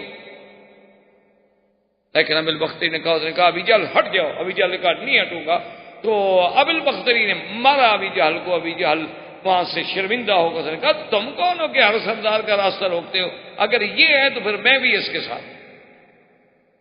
اتنے واقعات کے باوجود بھی لیکن سوال ہے کہ جی وہ کھانا کہاں پورا ہو، حتیٰ کہ ایسا وقت بھی آ گیا ہے کہ اس محاصرے کے دوران ایک شخص جو بنی عبد المطلب سے تعلق رکھتا ہے وہ کہتا ہے کہ میں رات کو گیا، ایک مردہ اونٹ پڑا ہوا تھا، تو اس کا سب کچھ اندر سے تو کھایا جا چکا تھا، صرف اس کی کھال پڑی ہوئی تھی، تو میں کھال اٹھا کے لایا، اس کو ہم نے دھویا، دھونے کے بعد اس کو ہم پکا پکا کے کھاتے رہے کہ اور کوئی چیز ہی نہیں۔ آج تو ہم گھر میں بیٹھ کے اللہ کی 10 نعمتیں کھاتے ہیں اور اللہ کا شکر نہیں کرتے۔ دیکھیں کہ اللہ کے نبی ہیں، اور ان کا جرم کیا ہے کہ اتقتلون رجلا ان یقول ربی اللہ، کہ کیا تم ایسا آدمی کو قتل کرنا چاہتے ہو؟ جرم کیا ہے کہ وہ یہی کہتا ہے کہ اللہ ایک ہے، بس یہ جرم؟ بھئی تم اسلام نہیں لانا چاہتے نہ لاؤ۔ یہی کافروں کی الٹی منطق ہے، یہی وہ کافروں کی ابتدائی آفرینت سے لے کر آج تک الٹی منطق ہے کہ اگر خود کوئی بات کریں تو کہتے ہیں جی یہ تو حریت ہے، انسانی حقوق کی بات ہے، ہر انسان کے حقوق ہیں، لیکن کیا وہ حقوق مسلمانوں کے نہیں ہیں؟ کیا مسلمان انسان نہیں ہے؟ اگر حقوق انسانی کے تم اتنے بڑے علمبردار ہو تو جہاں 50 لاکھ مسلمان شہید ہوتا ہے وہاں تمہیں حقوق انسانی نظر نہیں آتا۔ یہی حال اس وقت بھی تھا کہ ابو جہل اور تمام کافر، ابی لہب، عتبہ، عتیبہ، شیبہ، ربیعہ، ولید بن المغیرہ، اعداء اسلام، ان کے گھروں میں تو کھانے پک رہے ہیں، اور بنو عبد المطلب کے گھر میں، ابی طالب کے گھر میں، بنی ہاشم کے گھر میں، سیدنا محمد الرسول اللہ صلی اللہ علیہ وسلم کے گھر میں فاقہ۔ اسی لیے علماء نے لکھا ہے کہ جس عالم کی تقریر پر یا جس جماعت کی تحریک پر، تنظیم پر، کام پر کوئی مخالف نہ ہوں، سب راضی ہوں، تو سمجھ لو کہ وہ حق کی جماعت نہیں، کیونکہ اگر سب راضی ہوتے تو پھر تو حضور پہ راضی ہوتے، حضور سے بڑی شان کس کی ہے؟ سب راضی ہوتے تو پھر تو صحابہ پہ راضی ہوتے۔ سب راضی ہونے کا معنی یہ ہے کہ وہ مولوی کبھی حق کا کلمہ نہیں کہتا، بلکہ وہ ہر لوگوں کو خوش کرتا رہتا ہے۔ محرم آیا تو شہادت حسین پڑھ دی، 11ویں کا دن آیا تو 11ویں شریف کی فضیلت بیان کر دی، کوئی عرس شریف کا مقام آیا تو حضرت معین الدین اجمیری کی کراماتیں سنا دیں، کوئی حضرت محبوب گیلانی کو ماننے والے لوگ زیادہ آ گئے تو حضرت گیلانی کے فضائل بیان کر دیے، اور دیکھا کہ ماشاءاللہ کچھ لوگ اس قسم کے بھی آئے ہیں، تازہ مکہ سے ہو کے آئے، ان پر کچھ توحید کا تھوڑا تھوڑا اثر ہے، تو ایک آدھی تقریر توحید پہ بھی کر دی تاکہ سب خوش رہیں، سب راضی رہیں۔ تو اس قسم کے لوگ مداہن ہوتے ہیں، اللہ کے دین کو صحیح بیان نہیں کرتے، ورنہ حق بات بیان جب آپ کریں گے، اگر 10 آدمی راضی ہوں گے تو 2 تو ناراض ضرور ہوں۔ جب مقاطعہ کی اتنی بڑی صورت ہو گئی تو ایک دن بیٹھے بیٹھے عمرو بن ہشام ایک شخص تھے، اس کے دل میں خیال آ گیا کہ کتنا بڑا ظلم ہے کہ بھئی ہم سب کھانے کھائیں، سودے لیں، اور پھر ابو جہل کیا کرتا کہ باہر سے کوئی قافلہ تجارتی آ رہا ہے تو راستے میں پہنچ جاتا کہ اچھا بھی یہ کتنے کی ہے بوری؟ اس نے کہا 100 ریال کی۔ اس نے کہا میں 200 دیتا ہوں، لیکن بڑی عبد المطلب کو نہیں دیں۔ وہ سارا خرید لیتا، اسٹاک کر لیتا۔ لیکن میرے آقا سرکار دو عالم اس تکلیف کے باوجود، اس تنگی کے باوجود، اس جو کے باوجود اپنی دعوت پہ، اپنے مشن پہ قائم۔ مجال ہے کہ ایک دن بھی حضور کی دعوت میں تھوڑا سا کمزوری آئی، اس نے سوچا، اس نے کہا کہ چلو میں اکیلا تو کچھ نہیں کر سکتا۔ وہ آیا پھر حکیم ابن حزام کے پاس، اس نے کہا یار یہ بڑا ظلم نہیں ہے؟ اس نے کہا ہم کیا کریں؟ اس نے کہا وہ صحیفہ جو انہیں لکھ کے کعبہ شریف میں لٹکایا ہوا ہے نا، اس صحیفے کو پھاڑ ڈالتے ہیں، کہتے ہیں بھی ختم کرو، یہ کیا غلط معاہدہ ہے؟ انہوں نے کہا ہم 2 آدمی بھی کیسے پھاڑ سکتے ہیں؟ ادھر تو قبیلہ ہیں، اتنے بڑے قبیلے ہیں، ہم 2 آدمی کے۔ انہوں نے کہا چلو ایسا کرتے ہیں کہ چلو کوشش کرتے ہیں کہ ایک آدھا آدمی ہمارے ساتھ اور بھی مل جائے۔ تو وہ زہیر کے پاس آئے، اس سے بات کی، اس نے کہا کہ اس مسئلے میں تو بھائی میرا بھی دل کہتا ہے میں تمہارے ساتھ۔ انہوں نے کہا دیکھو اب ہم 3 آدمی تو ہو گئے، لیکن ہشام جو تھا وہ آدمی بڑا سمجھدار تھا، وہ کہنے لگا یار 3 آدمی بھی کوئی اتنی بڑی طاقت نہیں ہوتی، کیوں نہ ہم ابو البختری سے بات کریں؟ ابو البختری کے پاس ہے، اس نے کہا میں بھی تمہارے ساتھ ہی، یہ تو واقعی زیادتی کی بات۔ ابو البختری نے کہا کہ عبداللہ بن الاسود سے بھی بات کر، اس کے بعد انہوں نے کہا میں بھی تمہارے ساتھ ہوں، یہ تو واقعی زیادتی ہے کہ بھئی ایک مقاطعہ کر دیا جائے اور زندہ انسانوں کو مار دیا جائے، ان کو خوراک نہ جانے دی جائے۔ تو اب یہ 5 آدمی آئے، اور جب مکے کے سردار دار الندوہ میں کعبۃ اللہ کے قریب بیٹھے ہوئے تھے تو ان میں سے ایک کھڑا ہوا اور اس نے کہا کہ اے قریش مکہ کے سرداروں، بات سن لو، اسلام لاؤ نہ لاؤ، دین نبی قبول کرو نہ کرو، لیکن یہ کسی کو حق نہیں پہنچتا کہ ان کا مقاطعہ کرے اور ان کے ساتھ بائیکاٹ کر دے اور حصار اقتصادی کر دے کہ دانا بند، کھانا بند، ہر چیز بند۔ یہ کیا ظلم ہے؟ ابو جہل اٹھا، اس نے کہا کیا کہہ رہے ہو؟ اس نے دبانا چاہا، اتنے میں دوسرا کھڑا ہو گیا، اس نے بھی وہی شور کیا۔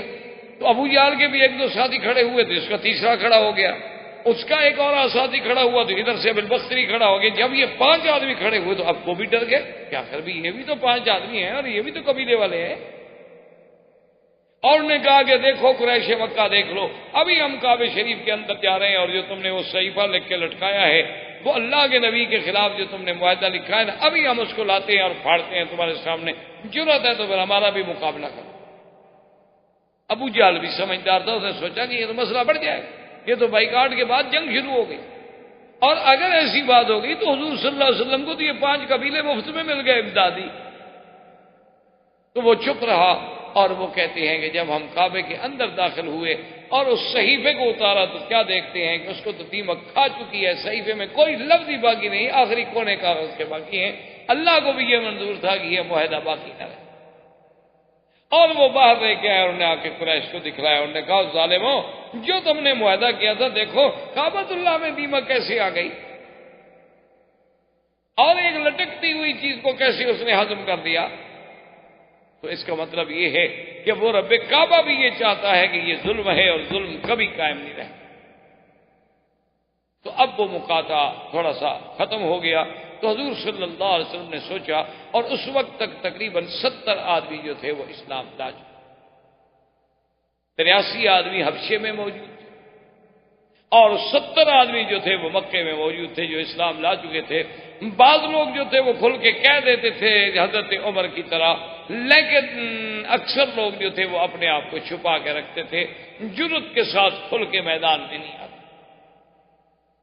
ابھی حضور صلی اللہ علیہ وسلم سوچ رہے تھے کہ وہی سال ہے کہ جس میں پھر ابی طالب فوت ہو. اب ابی طالب حضور کا سب سے بڑا معاون، سب سے بڑا خیر خواہ، سب سے بڑا ہمدرد، غم گسار، کے جس نے 3 سال تک شیب ابی طالب میں، گویا کہ قید کی زندگی تھی نا، کہ اسی شیب ابی طالب میں ہی رہنا ہے، اللہ کے نبی کے ساتھ بیٹھا رہا. اور حالانکہ قریش نے اس کے ساتھ تو بائیکاٹ نہیں کیا تھا. اگر وہ وہاں نہ جاتے، حضور کی اعانت نہ کرتے، تو مکے والے تو کچھ نہ کہتے ان کو. لیکن اس نے کہا کہ نہیں، اگر حضور سے بائیکاٹ تو میں بھی حضور کے ساتھ. لیکن خدا کی شان ہے، ہدایت کے دروازے اور ہدایت کے فیصلے میرے اللہ کے ہاتھ میں ہیں، وہ کسی کے ہاتھ میں نہیں ہوتے. کوئی ناز یہ نہ کرے کہ میں سید ہوں، میں عالم ہوں، عالم کا بیٹا ہوں. اللہ چاہے تو کسی جاہل کو بھی ہدایت دے دیں، اور نہ چاہے تو اللہ کے نبی کا چچا ہے ابی طالب، موت قریب ہے اور حضور تشریف لے آئے. حضور نے فرمایا کل کلمۃ احاج بہا عند اللہ، یا امی کل کلمتن، میرے چچا ایک دفعہ تو پڑھ لو لا الہ الا اللہ محمد الرسول اللہ. ایک دفعہ تو کلمہ پڑھ لو. قیامت والے دن میں اللہ کے آگے کہنے والا تو بنوں کہ میرے چچے نے چلو کسی حال میں صحیح کلمہ پڑھا تو تھا، میرا اللہ مہربانی کرتے. اور ابی طالب بھی چاہتا ہے اور کہتا ہے واللہ انی احب ان اقر عینک، کہتا ہے خدا کی قسم ہے میں چاہتا ہوں کہ میرے بھتیجے میں تمہاری آنکھوں کو ٹھنڈک پہنچاؤں، لیکن یعیرنی قومی، میری قوم مجھے ہمیشہ تانا دے گی کہ ابی طالب جو تھا وہ ڈر گیا، اور ابی طالب جو تھا وہ ڈر گیا، لہذا میں اس تانے کو نہیں برداشت کر سکتا. انا علی دین عبد المطلب، میں عبد المطلب کے دین پہ ہوں، میں آپ کا دین قبول نہیں کرتا. اور اسی پہ اس کو موت آ گئی. فقام رسول اللہ صلی اللہ علیہ وسلم حزینا، حضور صلی اللہ علیہ وسلم اتنے غمگین ہوئے، اتنے غمگین ہوئے کہ جس کی کوئی حد نہیں تھی. اللہ نے قرآن نازل فرمایا انک لا تہدی من احببت ولکن اللہ یہدی، ولکن اللہ یہدی من یشاء، کہ میرا مدنی آپ کے ہاتھ میں تو ہدایت نہیں، کہ جس کو آپ محبوب رکھیں اس کو ہدایت دینے میری مرضی. میں چاہوں تو حضرت نوح کے بیٹے کو بھی ہدایت نہ دوں، میں چاہوں تو ابراہیم کے ابا آزر کو بھی ہدایت نہ دوں، اور میں چاہوں تو فرعون کی بیوی کو مومنہ بنا دوں. یہ تو میری مرضی ہے، یہ تو میرا نظام ہے، اس میں تو کوئی دخل نہیں دے سکتا. کتنے بڑے بڑے علماء ہیں جن کی اولادیں جاہل، کتنے لوگ ہیں جو ان کے ماں باپ بالکل الف جاہل، لیکن اولادیں بڑے بڑے علم حاصل کر چکی. یہ اللہ کی شان ہے، اللہ کا نظام ہے. اچھا خدا کی شان دیکھیں کہ ایک طرف دشمنوں کا مقابلہ اور دوسری طرف جو معاون، ایک معاون تھا مکے میں وہ بھی مر گیا. کوئی ایک امتحان تو نہیں آیا حضور پہ. اور ابھی 2-3 مہینے گزرے تھے کہ سیدہ خدیجہ بھی فوت ہو. 3 مہینے یا اس سے کچھ کم زیادہ. سیدہ خدیجہ رضی اللہ تعالی عنہا محسنہ اسلام، حضور کی سب سے پہلی بیوی، حضور کی تمام اولاد کی ماں، اور سب سے بڑی محسنہ، جس نے اپنا مال، اپنا سب کچھ جو تھا وہ حضور پہ لٹا دیا، وہ بھی فوت ہو گئی. اسی لیے اس سال کو عربی میں کہتے ہیں عام الحزن. یہ تو سال ہی غم کا تھا بھائی، اس لیے اس کو عام الحزن، عام الحزن سے تعبیر کیا جاتا ہے کہ ہر طرف سے غم ہی غم. لیکن اللہ کے رسول کے پائے استقلال میں کوئی لچک، اپنی بات پہ قائم. اب حضور صلی اللہ علیہ وسلم نے سوچا، کیونکہ حالات کچھ ایسے ہو گئے کہ جب تک ابو طالب زندہ تھا تو مکے کے بڑے بڑے سردار جو تھے نا، وہ تو حضور کے سامنے آ کے گستاخی کرتے تھے. جیسے ابو جہل تھا، ابو لہب تھا، عتبہ عتیبہ تھا، ولید ابن المغیرہ تھا، ابی ابن خلف تھا، عقبۃ ابن ابی معیط تھا. یہ لوگ تو گستاخیاں کرتے تھے، لیکن عام آدمی کو ضرورت نہیں ہوتی تھی کہ حضور کے سامنے گستاخی کرے. لیکن جب ابی طالب فوت ہو گئے، اب تو پھر ہر بندہ شیر ہو گیا. اب تو صفحائے مکہ، عام بچے بھی حضور جہاں سے گزرتے تھے نعوذ باللہ گالیاں، حضور جہاں سے گزرتے پتھر برساتے، حضور جہاں سے گزرتے راستے میں کانٹے بچھا دیتے.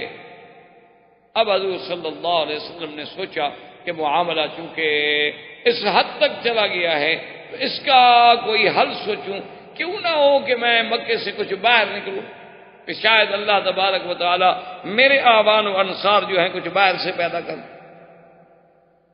حضور صلی اللہ علیہ وسلم یہ سوچ کر طائف کے لیے نکلے، چونکہ سب سے قریبی شہر اس وقت طائف، اور آپ اسی سے اندازہ کریں کہ حضور نے یہ سفر جو ہے پیدل طے کر۔ آپ ایک دن ذرا یہاں مکے سے پیدل تو طائف جا کے دیکھیں۔ ویسے تو ہم سب دعوے دار ہیں نا، مسلمان ہیں اور ماشاءاللہ حاجی صاحبان ہیں اور ماشاءاللہ عاشق رسول ہیں، اور ہم تو جی اتنے عرصے سے مکے شریف میں رہتے ہیں، مدینہ شریف میں رہتے ہیں، پتہ نہیں دل میں خیال ہوتا ہے کہ ہم سے تو اب کون بڑا ہو سکتا ہے نیکی میں، ہم تو پہنچے ہوئے لوگ ہیں۔ ایسے ایسے لوگ ہیں ماشاءاللہ کہ آ کر ایسی ایسی باتیں بتاتے ہیں، وہ سمجھتے ہیں کہ چند دن مکے میں ہم نے رہ لیا، عبادت کر لی، شاید ہمارے کو مراتب بلند ہو گئے۔ اللہ کے بندے آپ دیکھیں ذرا، تصور تو کریں نا، مراتب تو تب بلند ہوتے ہیں جب اسلام کے لیے کوئی قربانی بھی تو دو نا۔ یہ کیا ہمارا اسلام ہے کہ ہم عرب 1 ارب سے زیادہ کی تعداد میں ہیں، اور بجائے اس کے کہ کافر ہم سے ڈرتا ہم کافر سے ڈرتے ہیں، یہ اسلام۔ اللہ کے نبی اکیلے ہیں، 70 مسلمان ہیں، وہ بھی کھل کے سامنے نہیں آ سکتا۔ آپ نے سوچا کہ چلو اللہ کے دین کو پہنچانا ہے تو طائف چلتے ہیں۔ حضور صلی اللہ علیہ وسلم جب طائف تشریف لے گئے تو طائف کے بالکل شہر کے باہر، یعنی گویا کہ آپ شہر میں جب داخل ہو رہے ہیں تو 3 آدمی، عبد یا لیل، حبیب اور مسعود، یہ 3 آدمی وہاں بیٹھے، اور یہ سردار تھے طائف کے، یہ بڑے بڑے روسا میں سے تھے، بڑے بڑے سرداروں میں سے تھے۔ انہوں نے جب دیکھا کہ قادم محمد صلی اللہ علیہ وسلم، حضور آ گئے، ان کو پتہ تو نہیں تھا، حضور نے فرمایا کہ دیکھو میرا نام محمد رسول اللہ ہے اور میں آپ سے کچھ باتیں کرنا چاہتا ہوں، اجازت ہے؟ انہوں نے کہا اہلاً، بیٹھیں آپ، فرمائیے۔ حضور صلی اللہ علیہ وسلم نے دعوت توحید دی اور قرآن پڑھا، اللہ کا قرآن سنایا، تو وہ بدبخت تو سمجھ گئے کہ ہاں یہ تو وہ محمد پاک ہیں جس کے قریش مخالف ہیں۔ تو عبد علیہ غصے میں کھڑا ہو گیا، کہنے لگا واللہ لا اؤمن بک یا محمد، کہنے لگا خدا کی قسم ہے میں تم پہ ہرگز ایمان نہیں لے آ سکتا، تم کیسے نبی ہو؟ دوسرا کھڑا ہو گیا، تیسرا کھڑا ہو گیا، سب نے چیخنا شروع کر دیا، لا اؤمن بک لا اؤمن بک لا اصدق بکلامک، ہم تمہاری بات کو نہیں مانتے، ہم ایمان نہیں لے آتے، ہم ایمان نہیں لے آتے۔